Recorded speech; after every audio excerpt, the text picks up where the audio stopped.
Well, I took up the cross you left for me.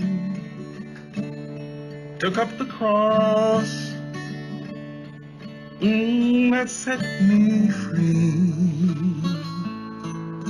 from troubled times. The victory took up the cross that set me free.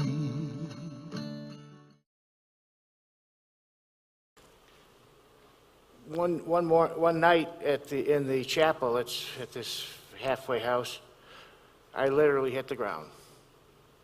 I didn't go there to get that. I had to be in the chapel that night. It was part of the, but got called up forward to, and I didn't want to be called. Come on, you over there, come on, get over here, you back there, come on, get over here. And I walked up forward, and by putting his hand on me, I literally hit the ground. Now, this wasn't a Pentecostal service. This was as non-denominational as it gets. People from all different churches and believers and non-believers, even the Catholic priest was there. But I hit the ground. There wasn't a catcher there. It wasn't planned. Nobody saw me, nobody thought I was going to hit the ground, but I did hit the ground. And that changes everything. I knew that. I didn't know the term at the time, but I was born again. Everything else is going to change. There's a familiar story in John 3 that probably you all know, John 3:1, the story of Nicodemus. But I'll read it to you, but there's there's a sentence after that most people don't I've never heard a pastor preach on it. I'm not going to preach on it, I'm just going to mention it to you. Now, there was a Pharisee, a man named Nicodemus. He was a member of the Jewish ruling council. He came to Jesus at night and said, "Rabbi, we know that you're a teacher who has come from God, for no one could perform the signs that you're doing if God were not with them." Jesus replied, "I truly tell you, no one can see the kingdom of God unless they are born again." "How could someone be born again when they are old?" Nicodemus asked. "Surely they cannot enter a second time into their mother's womb to be born." Jesus answered, "Very truly I say to you, no one can enter the kingdom of God unless they are born of water and spirit. Flesh gives birth to flesh, but the Spirit gives birth to the spirit. You should not be surprised at my saying, you must be born again. The wind blows wherever it pleases. You hear its sound, but you cannot tell where it comes from. So everyone is born of the Spirit." That's John 3:8. That's what happened to me. I got blown around. I didn't plan any of this. It just happened. As I said, I came from a family of 13. That's logical that I could be around so many kids. Next door, there was 11 kids. Over there was 7 kids, 9 kids over there. My father came from a family of 9. He had 13 kids, but 3 of his brothers had 10 kids. At my grandmother and grandfather's 50th wedding anniversary, they had 53 grandchildren there. They were both to live another 10 to 15 years, but by that time, last count I had, they had over 70 grandchildren.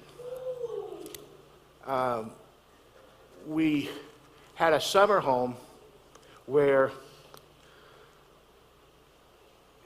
2 doors down, my uncle had one too. He had 10 kids and 13 kids in this house. And in between, there was 7 kids in there. So everywhere I went, there was kids. When I grew as a teenager, there was always kids around. So that's the only logical explanation that why I'm comfortable around so many kids without, I'm not that comfortable. But the rest of it was just discernment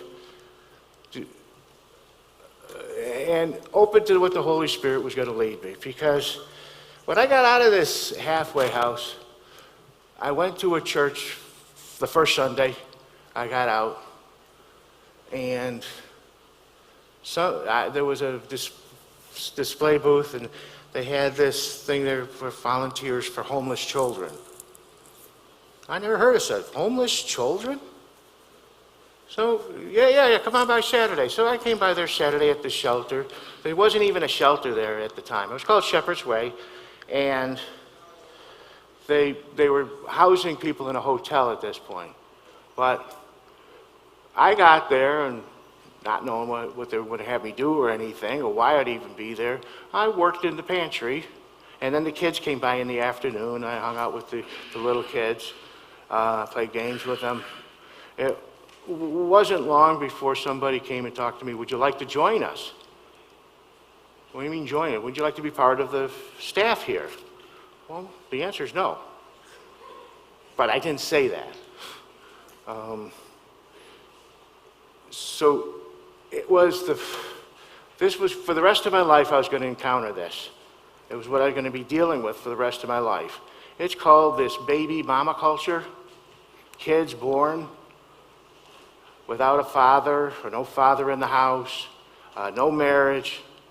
And this was one consequence I was seeing. The first consequence I seen. We have homeless children now. And I learned later that these shelters were popping up all over the country. There was a need for it. Well, these were single mothers, unmarried, had children. And that's what was, for the rest of my life, something I had to deal with. Because I wasn't going to stay there, but I saw the problems. And we have, I've got to tell you, we got a problem in this country. That was only one consequence. That was the first consequence I saw of it. Because we can say we're all against abortion, okay? But here they are. These are the unwanted children. And nobody did want them. They were in shelters. God gave us a father and a mother. He set that up for us. And I'm part to blame. I'm part of that generation. I had live-in girlfriends. I did whatever I wanted to do. If it feels good, do it. But I wasn't blaming myself for the predicament these children were in. But here it was. And I met the staff there, and he was run by a veterinarian who became an ordained pastor. Surprised. He had a practice, a veterinarian practice, a neighborhood veterinarian, and he was shutting it down. Not shutting it down, but just he was saving it for his son. But he was a single father. His wife had left him with his 3 teenagers, and he was completely dedicated. And I met the other staff member, a 75-year-old man who had just gotten saved within that year. A man who, as a young man, he was married, had a daughter. His wife died on him, and he was left with his daughter. Angry at God for his whole life. Did well by his daughter, raised his daughter, but lived the rest of his life as a playboy. He had a good job with the airline, had no financial concerns. And one day he gets a call that his daughter's in the hospital, and he goes to the hospital and finds out she's dying. And she's more worried about him because she says, "Dad, you got to know Jesus. Don't worry about me. I'm going to heaven. It's you I'm worried about." He said, "Where are you getting this stuff from?" These people from a church had come by and they talked to me about this. And well, I'll get rid of them. I'll make sure they don't come around. No, it's not that. I want these people to visit me. So she went on talking to him from her deathbed. And he went downstairs at Holy Cross Hospital, and as he put it to me one time, he said, "I went into the chapel there, the Catholic chapel, and I prayed. I didn't know what a sinner's prayer was, but I gave the worst version of a sinner's prayer there ever was. It came from my heart. I just said, Lord, if you let my daughter live, I'll be yours completely. But just let me have my daughter. She lived. Well, he was a man of his word. He had a nice condo on the beach, a nice car. He was, like I said, he was in his 70s. And he got to know the gentleman I just mentioned, Fred, and said, okay, this is it. He gave all his money away, all of it, because he read it in the Bible. Got rid of the car, got rid of the condo. He moved into the shelter and lived there for the rest of his life. Had nothing and was happy. He was just the most happy-go-lucky old guy with his overalls and always raking something, digging something up, fixing the sink over at this place. So that was his job. And then I met the other staff member, a little girl named Tracy, 22 years old, cute as a button. She was from Oklahoma City. Just got out of, she graduated from college, on her way to graduate school. Met a nice guy, real nice guy, a few years older than her. He's a pastor, and she's going to go on to graduate school, get married. But she got wind of something going on down here in Fort Lauderdale. It was a homeless shelter. So she made the announcements to her parents. There's no graduate school, and I'm not marrying you. I'll marry you, but I'm going to give this place 3 years. You can wait 3 years? That's good. And I'll go on to graduate school, but something's going on there in Fort Lauderdale, Florida, and I'm going to go there. I'm going to commit 3 years to that. She came down here without any money. Well, she went to a church. The church, somebody had an apartment building, and there was an efficiency apartment available, and they didn't charge her anything. Her church gave her a couple $100 every month to live on, and she asked for nothing else. Now, I wasn't in awe of these people because I didn't know anything. I read the Bible. The year that I was in the halfway house, I read the Bible. That's what you're supposed to do. I thought that's all I'm going to meet for the rest of my life. People who do that. What am I doing? I had to keep a full-time job, but every afternoon I'm over at Shepherd's Way taking care of the kids. Every few nights a week too, whatever. They had their Bible studies and their life skills classes, so I took care of the kids during that time too. And everything's going good. I finally got a handle on this thing. But Willis, my friend Willis, got old. He had to stop. He had health problems. Tracy had to go back. She gave her 3 years. The guy's still there, still wanted to marry her. And she went on to graduate school. Last I heard, her and her husband living in New Mexico, and they started a homeless shelter for families there. And here I was. The place started getting bigger, and you know, this was another thing I was going to learn. And I was perfectly comfortable there. Yes, it was hard work, but it was something I could handle. If you said, well, get a life, no, that was my life. That was the only life I had. But it was time to go, and I didn't know. The shelter was moving on. They were getting bigger. They had professionals. I wasn't getting along with the professionals. Fairness to them, they weren't getting along with me. But it was time to go, but I didn't know it. But John 15, he says, I am the true vine. My Father is the vine dresser. Every branch that does not bear fruit, he takes away. Every branch that bears fruit, he prunes, that it may bear more fruit.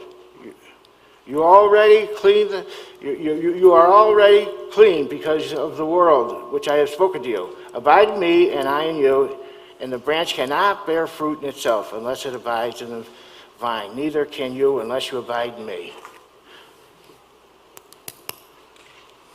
I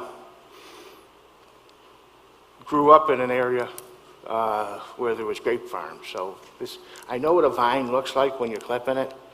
I know what the vines look like. It's very picturesque if you've ever seen a picture.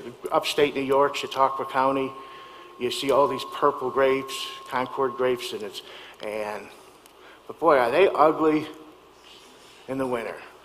Somebody has to go out and look at each one of them vines and clip them, take the vine off that isn't going to bear fruit. Well, I was done. I had fruit there. It was over. I kind of left kicking and scratching, but it was time to go. And I didn't think I was going to do anything else with my life. And then one of the pastors at the church said,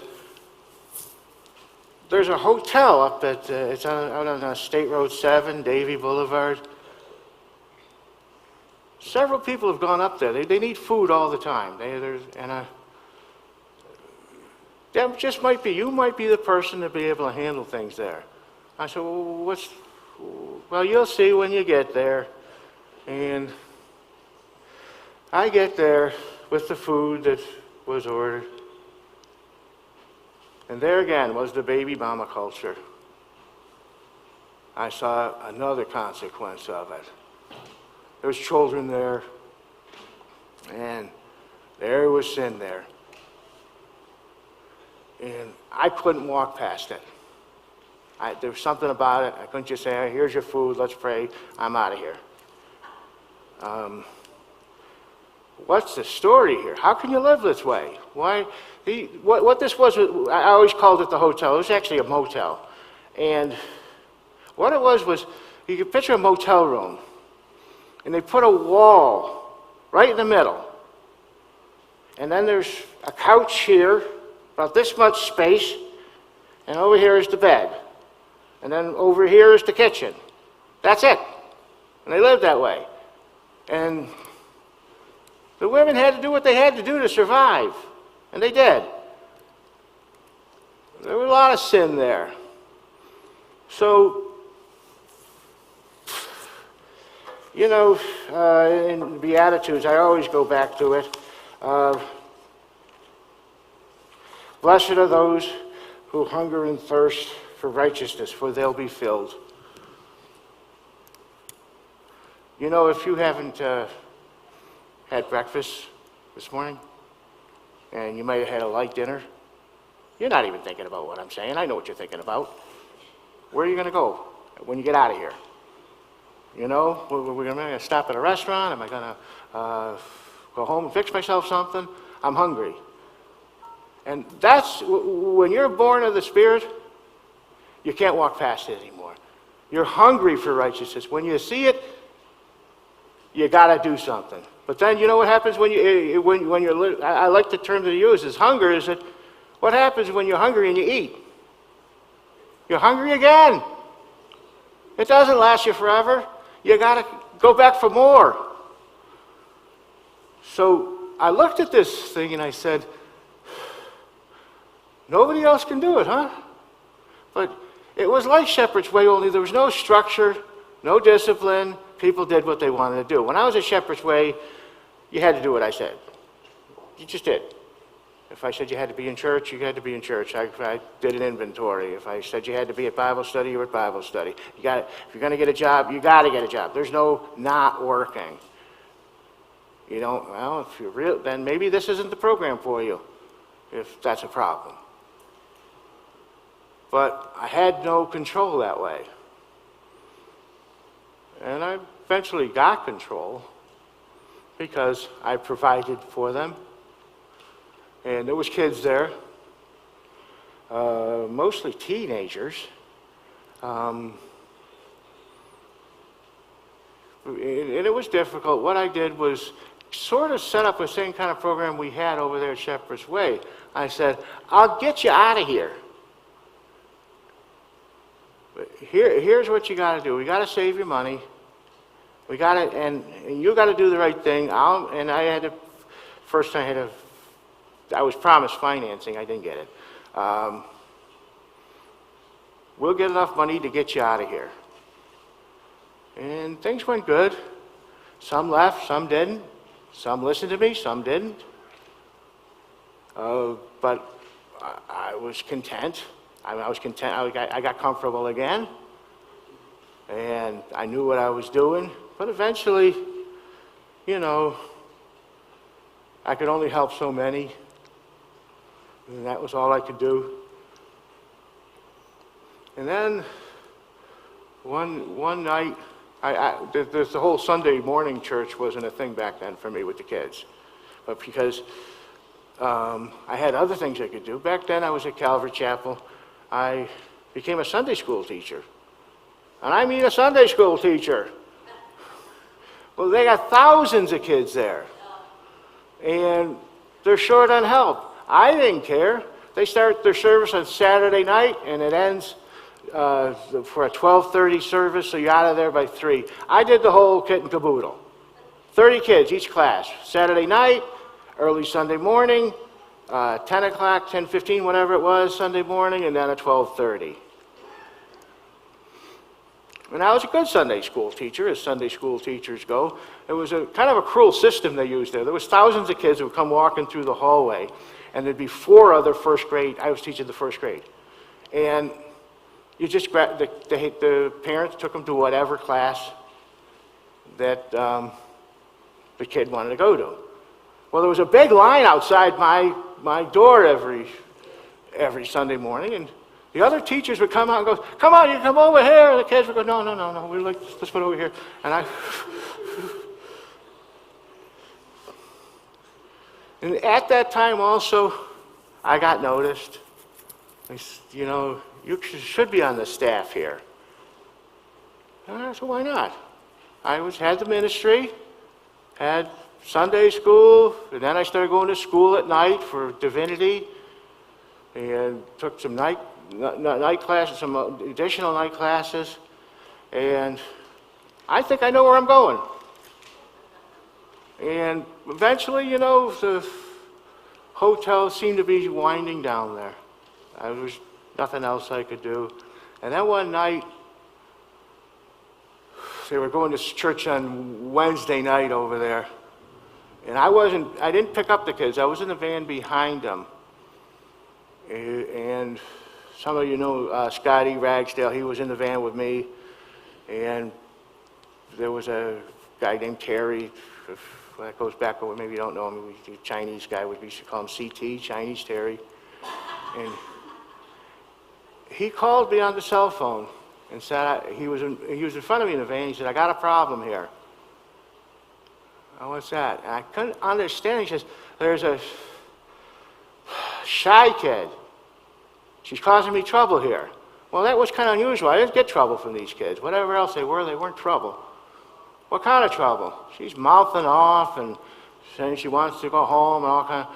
All right. Pull over Commercial Boulevard after 95. We'll meet up with you. I get out of the van. I don't know what he's talking about, this shy kid. I said, "Who's causing you the trouble?" And there she was. Her name was Shy. And this may not be politically correct to say, but it's relevant because she happened to be black. All my kids are black, right? But I didn't have just the kids I had that weren't black, okay? But she was black. And there's a reason I'm telling you this. Well, obviously, so what eventually happened was I didn't know, if you had stopped action right there, that this little 9-year-old girl was going to change my life completely. Make me think different, make me feel different. And a 9-year-old girl causing me trouble in the van. But I said to the driver, "Who is she?" And of course, she says, "Her name is Shy." I said, "Shy, if you're going to be riding with us, you got to behave yourself." Well, she had something to tell me then. I said, "Well, that's a fine how do you do." So I said, where did you find this kid anywhere? Wait. Well, she just jumped in the van when I pulled up in front of the... I can see them when they do it now. Gosh. So she just jumped in the van. I said, Terry, we can't just pick up kids off the street. Where does she live? She lives at a hotel. Okay, fine. But is her mother? I don't know. She just jumped in a van with the other kids. All right. So we get to the church. I call over to the hotel and talk to the guy at the desk, and I say, listen, I got a girl. Her name is Shy. She's apparently at such and such a room. Would you put a note on the door to the mother saying, I've got her kid, and if she wants her kid, I'll take her right back, no questions asked. But she's fine, she's safe, she's everything. She goes to Sunday school or a Saturday night service with the kids. Comes back a different kid, all smiles and funny and witty. And like I said, I didn't know this kid was going to change my life. By the way, she wasn't somebody mature beyond her years, because I always thought a great theologian was going to eventually come and hook up with me. I always thought the Apostle Paul was coming. I didn't mean literally come out of heaven. I thought somebody was going to come along and rebuke me when I needed to be rebuked, edify me when I needed to be edified. I've been alone way too long. I didn't know this was going to be the one that changed my life. Well, we get to the hotel, and the note is still on the door, and nobody's coming to get this kid. The door is locked. Okay, and I tell the van driver, go on without me, because we waited long enough. I'll make my way home. I got to sit with this kid. And sit with that kid I did. Wow. She first climbed up a tree to get away from me. And I said, don't flatter yourself. But we got to talking, and she eventually came down. I prayed with her. And what a nice kid, I thought. And her mother eventually came by and let her, it felt like it was like 1 or 2 o'clock in the morning. I made my way home. But Shy was different. Shy was a big, big influence on my life, because there was something different about her, and that is, I loved her. I loved the other kids too. I taught Sunday school. I loved every one of them. Kids at Shepherd's Way, I loved them. But there was a different kind of love. I didn't know what that was, because Shy needed everything. I made sure she had shoes and clothes for school, and she would take the bus when she got out of school to meet me at work. And I got warned, like, people, this one's different. This one really loves you. And I said, it's time to stop. Stop the ministry. This is a kid that really, really needs you. And I could see it, but I didn't know what it was, because, I know in other languages that we have the word love, and we know what we mean. If somebody says they love their dog, somebody says they love ice cream, they love their mother. We all know what they mean when they say it. But there's a kind of love that I didn't know, because even though I've been around kids that long, the way you love your own kids. So that's what was happening there, that I didn't know what was happening. And so the hotel eventually ended, but Shy went back to the hood where she came from with her mother. And there was this thing she did that was really annoying. Every time I took her someplace, she wanted to bring her friends. And she was weird with friends, because it wasn't that she was immature. She had younger friends, because she liked taking care of little kids. And every time we went someplace, these kids were getting in the van. These are my friends. Oh, gee. Well, let's hurry up and get them home. And so there they were, these kids in the van. Then we started, because she was helping me teach Sunday school. She would come to church with me on Sunday and help teach Sunday school. She started getting older, and then one morning, it was Christmas morning, I'm going out to see her, and she's not there. She's gone. Grandma had come by, I learned later, and taken her to Georgia.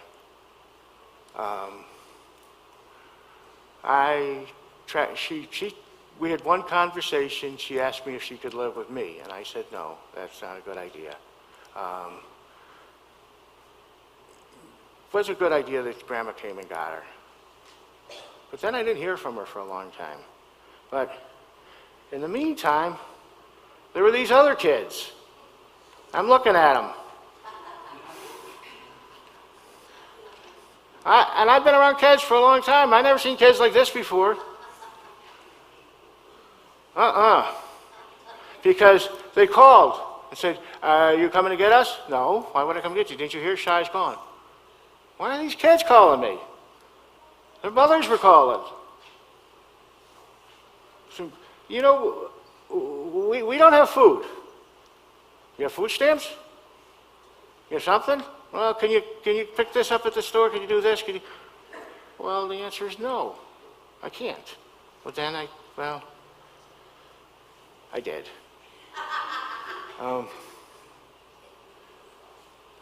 And they said, well, you coming to get us on Sunday? Well, no. I'm not coming to get you on Sunday. Well, yes, I am. I went and got them. And I mentioned that I love Shy like I love my own kids. I know what God was doing there. Like if I had kids. Like if you're parents, you know what I'm talking about. You love other people's kids, but you love your own kids. There's a difference. And so, what are you showing me here, Lord? I didn't even have a van at the time. I had to use my friend Scotty's van, and he was a construction worker. And every time we got the kids, he had to take all his tools out, and then he built a bench. It went around his van. Most of the kids sat on the floor, and they all sat on this wooden bench, a 2x4 bench. And we went to church, we went other places, and then, wow, what have I got going here? With all due respect, they weren't good kids. They called each other the N-word. They had their pants down. They argued no matter what I said to them. They argued with me, no matter what. Got stuff stolen out of the van. But God telling you got to love them the same way you love Shy. Shy was easy. Shy was a good kid. These kids weren't easy. And so, like I said, I had a lot of responsibility on a Sunday morning with teaching Sunday school, but I put them in Sunday school classes, and it wasn't long before their Sunday school teacher would be knocking on the door saying, this one, it's yours. And I would not only have my group of first graders there, but I had another row in the back of misbehaving kids that got kicked out of their Sunday school class. So I dealt with it. And then came, well, another one. Never saw coming. That was Miss Hattie. Because one day over at in the kids' neighborhood, I had a surplus of chicken donated, and I had it on ice in the back of the van, and some rice. I was delivering it on a Saturday afternoon, and this boy comes up to me. I hadn't seen this boy. He says, are you Mr. Steve? Yes.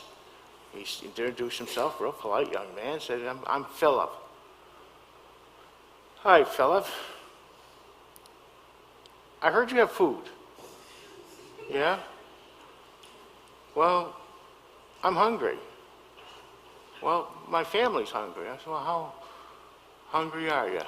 You know, I thought, well, it was Saturday, late Saturday afternoon, maybe early Saturday night, and he said he had eaten lunch at school, but they hadn't had anything, he and his family hadn't had anything to eat since then. And I thought, well, that's hungry. That's not starving. That's hungry. And so I should probably go over there and give that a look-see. And I grabbed my briefcase. He showed me where he lived. I walked into the kitchen entrance of the little apartment, and he yells out, "Grandma, it's Mr. Steve. He's here." "Oh, praise the Lord. I heard from, thank you, Jesus." Oh, gee. So I go into the living room, and there's Miss Hattie. She's the grandma, woman well into her 80s, who sitting there with her three, these were great-grandchildren. I've introduced myself, and I pulled up a footstool next to where she was sitting.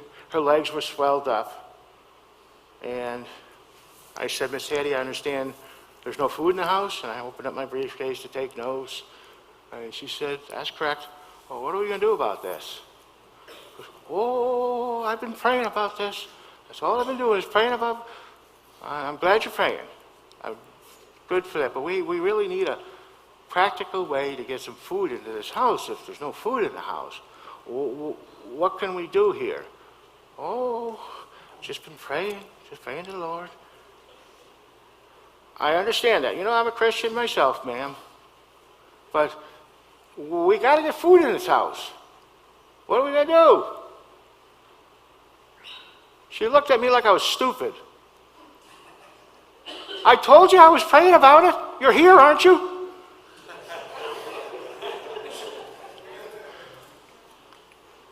I needed a moment to repent from this. This was a hardened heart.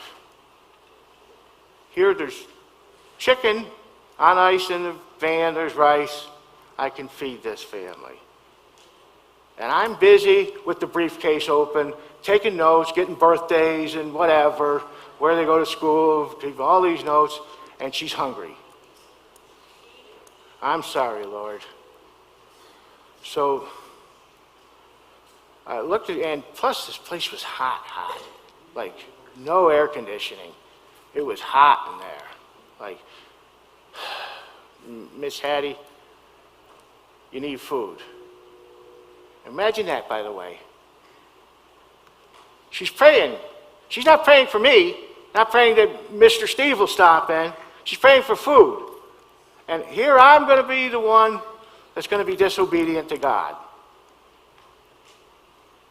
I mean, yeah, I could get her some chicken and rice that night, and then I could work the phone Monday morning. I'll get him enough food to get him through the weekend. I'll work the phone.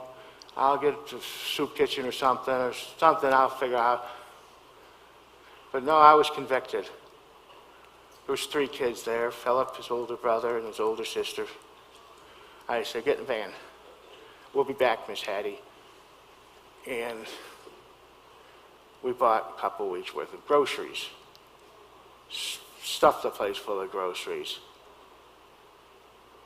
And the other issue was, it was hot in there. I said, "Why don't you have the air conditioning on?" "I can't afford it." "All right, well, turn it on. Let me see the electric bill." And she was current, but I'm going to put some money on this. You keep the air conditioning on. Now, if you think that's a bit much,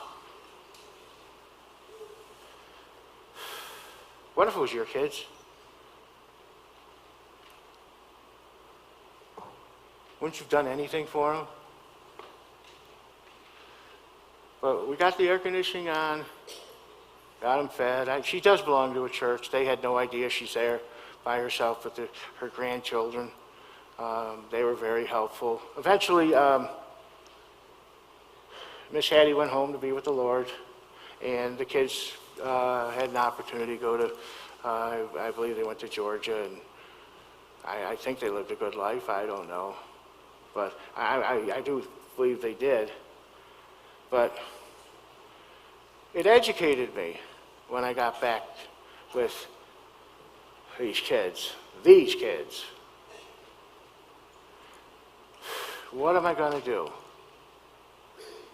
I don't know what to do with these kids, but I'm not a disciplinarian. They needed that. And eventually, the church bottom lined me and said, "You're just spread too thin right now." And I was advised. Good. I mean, I went for advice. It's good to seek godly counsel. I did. I was told I had a dead dog here. That's what this ministry was. These kids, you got to see what you look like when they called me Grizzly Adams comes in out of the wilderness with his wild animals. And somebody showed me a picture of me walking down the hallway with them. And they were giving me the finger, the kids were. Yeah. But it was discernment. It said, this is where I belong. I got to love these kids like I would if I had my own kids. And so I remember walking out of that church, and they were already in the van. And I always said this, if this had been a movie, I'd have walked out of that church with the lights on, and the kids would have all just greeted me, all run up to me and hugged me, and said, "It's going to be okay." But I got in the van, he hit me first, calling each other the N-word. Disgusting. This is my ministry now? Yeah, I had to step up the game now. Here they are. And this has lasted now for 15 years. The other ministries, the two of them together, were 8 years, 4 years apiece. And here they are.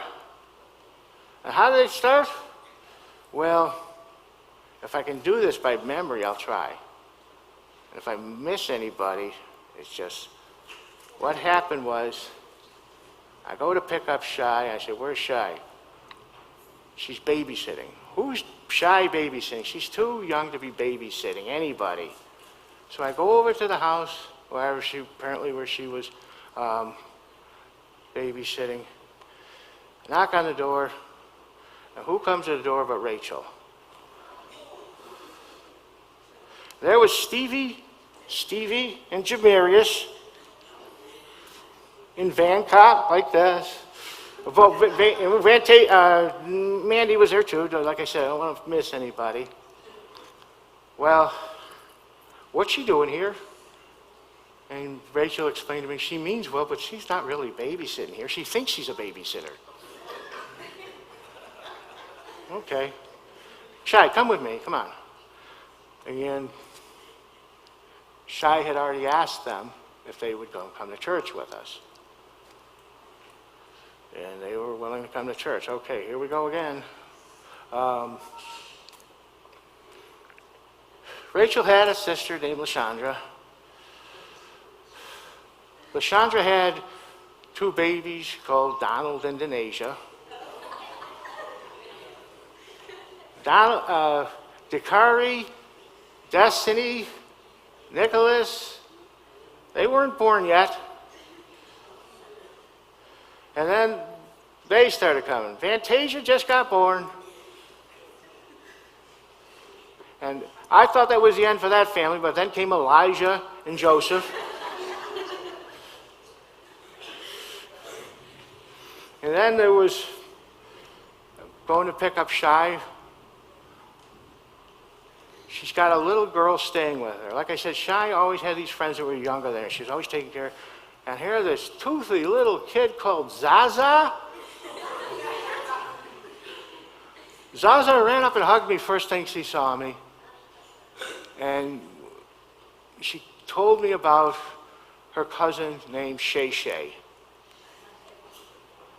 "You're Zaza and you have a cousin named Shay Shay." Instantly I thought of the TV show Gomer Pyle where Sergeant Curtis asked, "You're Gomer and you have a cousin named Goober?" So Shay Shay had a sister named Alexis, and she had a younger brother named Shelton, and they had a cousin named Duchard, And Bouchard had a sister named Michaela. And next door to them all was Denzel and Courtney. But they had a cousin named Alicia. Alicia had, I might be getting it wrong, but Alicia had 2 nephews that weren't born. What was their name? Yes, okay. And she had a cousin named Lenari. Lenari had Daniel and Timothy, 2 younger brothers, and eventually there was going to be Tamaya, and that family grew. And then in between all that, there was a lot more, but then Alicia had a friend across the street who her name was Victoria, and Victoria had some cousins that were across the street from her, named Destiny. We called her Big Destiny, but at the time she was bigger than Little Destiny. It's ironic because now Big Destiny is bigger than Little Destiny. Destiny had 2 brothers named T-Shawn and Darius, and that's about that. Then the list grew from there because Rachel had next door neighbors named Shemaiah and Aaronika and Latasia. Then came Eric, and I never saw those 2 little ones coming, but they got here all by themselves. You know? So that's where they came from, and when it's all added up, it's 56 kids. It was like 50. Well, we're down about 54. I count them up around Christmas time. The reason they're not all here, you notice you see a lot of the familiar faces every Sunday, but then you see others. I can't get them out of bed. I could use some help, by the way, getting kids out of bed.